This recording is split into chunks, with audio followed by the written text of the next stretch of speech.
जय श्री कृष्णा। बहुत दिन के बाद मैं लॉन्ग वीडियो बनाना शुरू की। आज फिर से यूट्यूब में शुरू किया मैंने।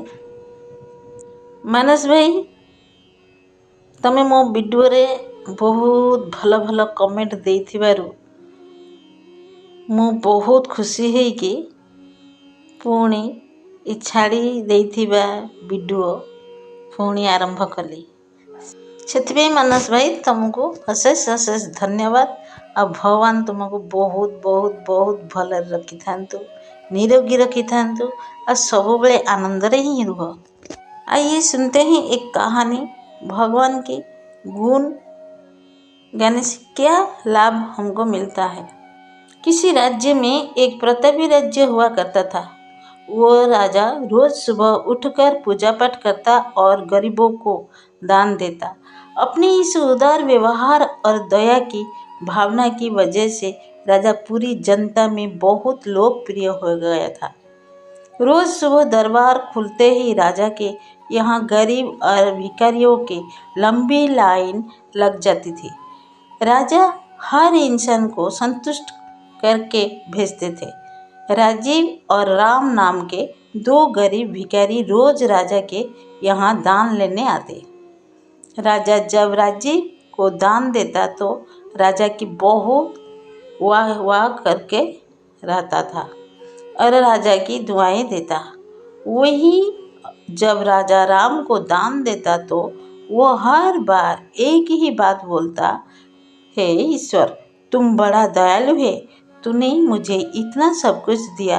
राजा को उसकी बात थोड़ी बुरी लगती। राजा सोचता कि दान मैं देता हूँ और ये गुणगान उस ईश्वर का करता है। एक दिन राजकुमार को जन्मदिन था। उस दिन राजा ने दिल खोलकर दान दिया। जब राजीव और राम का नंबर आया तो राजा ने पहले राजीव को दान दिया और राजीव राजा के गुणगान करने लगा। लेकिन राजा ने जैसे ही राम को दान दिया वो हाथ ऊपर उठा के बोला, हे ईश्वर, तू ही अन्नदाता है। आज तूने मुझे इतना दिया, उसके लिए प्रभु तुझे धन्यवाद देता हूँ। राजा को यह सुनकर बड़ा गुस्सा आया और उसने कहा कि राम, मैं रोज तुम्हें दान देता हूँ, फिर तुम मेरे बजाय ईश्वर का गुणगान क्यों करते हो।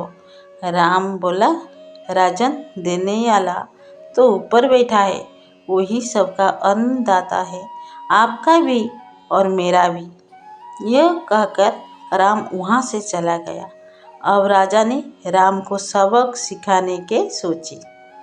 अगले दिन जब राजीव और राम का नंबर आया तो राजा ने राजीव को दान दिया और कहा, राजीव, मुझे राम से बात करनी है, इसलिए तुम जाओ और राम को यही छोड़कर जाओ। और हाँ, आज तुम अपने पुराने रास्ते से मत जाना। आज तुमको राजमहल के किनारे से जाना है, जहाँ से सिर्फ मैं गुजरता हूँ। राजीव खुशी खुशी दान लेकर चला गया। राजमहल के किनारे का रास्ता बड़ा ही शानदार और खुशबू भरा था। संयोग से राजा ने उस रास्ते में एक चांदी की सिक्कों से भरा घड़ा रखवा दिया था। लेकिन राजीव आज अपनी मस्ती में मस्त था। वो सोच रहा था कि राजा की मुझ पर बड़ी कृपा हुई है, जो मुझको अपने राजमहल के रास्ते से गुजारा। यहाँ से तो मैं अगर आंख बंद करके भी चलूँ तो भी कोई परेशानी नहीं होगी। यही सोचकर राजीव आंखें बंद करके रास्ते से गुजर गया। लेकिन उसकी नज़र चांदी के सिक्कों से भरे घड़े पर नहीं पड़ी। थोड़ी देर बाद राजा ने राम से कहा कि अब तुम जाओ, क्योंकि राजीव अब जा चुका होगा, लेकिन तुमको भी उसी रास्ते से जाना है जिससे राजीव गया है। राम धीमे कदम से ईश्वर का धन्यवाद करते हुए आगे बढ़ा चला। अभी थोड़ी दूर ही गया होगा कि उसकी नज़र चांदी के सिक्के से भरे घड़े पर पड़ी। राम घड़ा पाकर बड़ा खुश हुआ। उसने कहा, ईश्वर, तेरी मुझ पर बड़ी अनुकंपा है। तूने मुझे इतना धन दिया। और वो घड़ा लेकर घर चल गया। अगले दिन फिर से जब राजीव और राम का नंबर आया तो राजा को लगा कि राजीव घड़ा ले जा चुका होगा, इसलिए उसने राजीव से पूछा, क्यों राजीव, कल का रास्ता कैसा रहा? राह में कुछ मिला या नहीं? राजीव ने कहा, महाराज, रास्ता इतना सुंदर था कि मैं तो आंख बंद करके घर चला गया, लेकिन कुछ मिला तो नहीं। फिर राजा ने राम से पूछा तो उसने बताया कि राजा, कल मुझे चांदी के सिक्कों से भरा एक घड़ा मिला। ईश्वर ने मुझ पे बड़ी कृपा की। राजा राजीव से बड़ा गुस्सा हुआ। उसने कहा कि आज मैं तुझे धन नहीं दूंगा, बल्कि एक तरबूज दूंगा। राजीव बेचारा परेशान तो था, लेकिन कहता भी तो क्या, चुपचाप तरबूज लेकर चला पड़ा। उधर राजा ने राम को रोजाना की तरह कुछ धन दान में दिया। राजीव ने सोचा कि इस तरबूज का मैं क्या करूँगा, और यही सोचकर वो अपना तरबूज एक फल वाले को बेच गया।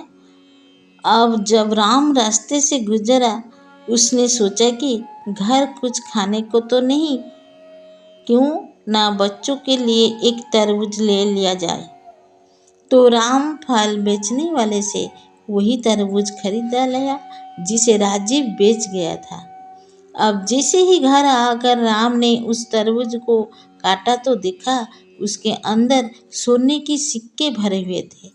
राम ये देखकर बड़ा प्रसन्न हुआ और ईश्वर का धन्यवाद देते हुए बोला, हे ईश्वर, आज तूने मेरी गरीब को दूर कर दी।